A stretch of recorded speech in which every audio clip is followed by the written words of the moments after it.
భగవంతుడి అనుగ్రహం ఎలా ఉంటుంది, ఎలా మనం సంతృప్తి చెందితే అనుగ్రహం మనకి అంత తృప్తిగా ఉంటుంది అనేది ఒక చిన్న విషయం గురించిన చిన్న పెట్ట కథ ఇది. ఒక ఎడారిలో ఒక పెట్ట నివసిస్తోంది. పాపం బాగానే ఉంటుంది, అడ్జస్ట్ అయిపోయి. కానీ పాపం ఓ రోజు దానికి పచ్చదనం లేక మండే ఎండలో గెంతుతూ రోజులు గడుపుతోంది. దానికి కాళ్ళు కాలుతున్నాయి.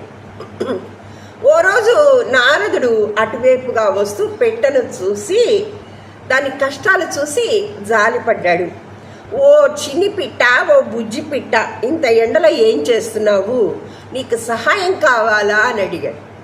పిట్టని కెలికాడు.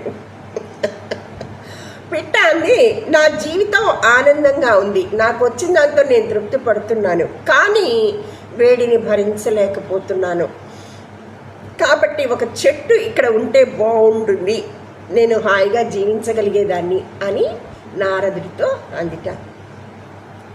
నారదుడు వెళ్ళి పరమాత్మ దగ్గరికి వెళ్ళి ఈ పిట్ట వినతిని గురించి చెప్పాడు. అక్కడ విష్ణుమూర్తి ఆ మాట విని, అక్కడ చెట్టు పెరగడం అనేది విధి రాతలో లేదు యాక్చువల్గా. సరే, నేను మార్చలేను, కానీ ఆ పిట్ట యొక్క వినతి కోసం, ఉపశమనం కోసం ఒక చిన్న సలహా ఇస్తాను, చెప్పిరా అన్నారట విష్ణుమూర్తి. ఒక కాలి మీదే నిలబడి మరొక కాలుకి విశ్రాంతి ఇస్తూ జీవించమను అని చెప్పాడు. సరే, నారదుడు ఊరుకోడు కదా, మళ్ళీ హరే రామ హరే కృష్ణ అనుకుంటూ పిట్ట దగ్గరికి వెళ్ళాడు. పిట్ట దగ్గరికి వెళ్ళి, బుజ్జి పిట్ట, బుల్లి పిట్ట, నీకు చెట్టునైతే సృష్టించలేడు కానీ పరమేశ్వరుడు ఒక కాలి మీద కాసేపు, ఒక కాలు మీద కాసేపు నిలబడుతూ ఒక కాలికి విశ్రాంతినిచ్చుకోమని సలహా ఇచ్చాడు పరమాత్ముడు అని చెప్పాట నారదుడు. సరే, వెళ్ళిపోయాడు. ఆ సలహా ప్రకారం ఆ పిట్ట, ఓహో భగవంతుడు నాకు ఇంతవరకే ఇచ్చాడు విశ్రాంతి, ఇంతవరకే నాకు ప్రాప్తం అనుకుంది. ఒంటి కాలు మీద కాసేపు ఆ నారదుడు చెప్పిన సలహా ప్రకారం పాటిస్తూ హాయిగానే ఉంది, ఆనందంగానే గడుపుతోంది. నారదుడు మళ్ళీ అటువైపు వచ్చాడు, ఊరుకోడు కదా చివరిదాకా. బుజ్జి పిట్ట, బుల్లి పిట్ట హాయిగా ఒంటికాల మీద అటు ఇటు ఎగరడం చూశాడు. ఏమిటి ఈ కాస్తకే, ఈ ఆనందానికే అలాగే ఎగిరిపోతుంది పెట్ట అనుకున్నాడు. చిన్న సలహా కదా ఇచ్చింది, అదే పెద్ద గొప్పేం కాదు. చెట్టు అడిగితే ఒంటికాల మీద అబ్బబ్బలు చెప్పొచ్చావులే అంటాం మనమైతే. కానీ ఆ పిట్ట ఏం చేసింది, భగవంతుడు తనకి ఇచ్చిన సలహా అది, నీకు ఇంతవరకే అని ఇచ్చాడు, అదే పాటిస్తూ హ్యాపీగా గడిపేస్తుంది. నారదుడు వచ్చి మళ్ళీ కెరికాడు. ఏమిటి ఈ పాటి సలహాకే కదా నువ్వు ఇంత ఆనందంతో కృతజ్ఞతలు తెలిపింది అన్నాడు. నారదుడు ఆశ్చర్యపోయాడు. ఇందులో ఇంత సంతోషం ఏముంది, చెట్టు రాలేదు కదా ఇంత హ్యాపీగా ఉన్నావేమో అని అడిగాడు.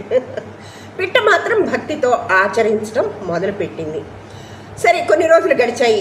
మళ్ళీ నారదుడు వచ్చి చూశాడు. ఎడారి మధ్యలో ఒక పచ్చని చెట్టు సృష్టించబడి ఉంది. ఆశ్చర్యపోయాడు. అది ఆ బుజ్జి పిట్ట చెట్టు మీద హాయిగా కూర్చుని ఉంది.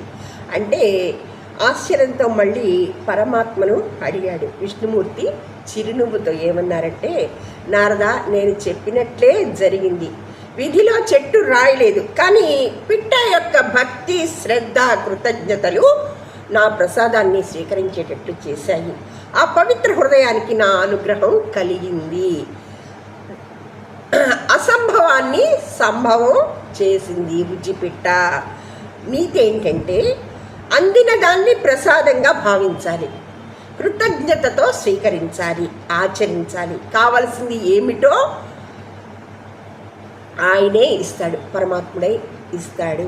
భక్తి, శ్రద్ధ, విశ్వాసం, కృతజ్ఞత వలన పరమాత్ముడి యొక్క అనుగ్రహం మనకి పుష్కలంగా లభిస్తుంది అని ఈ కథ యొక్క నీతి.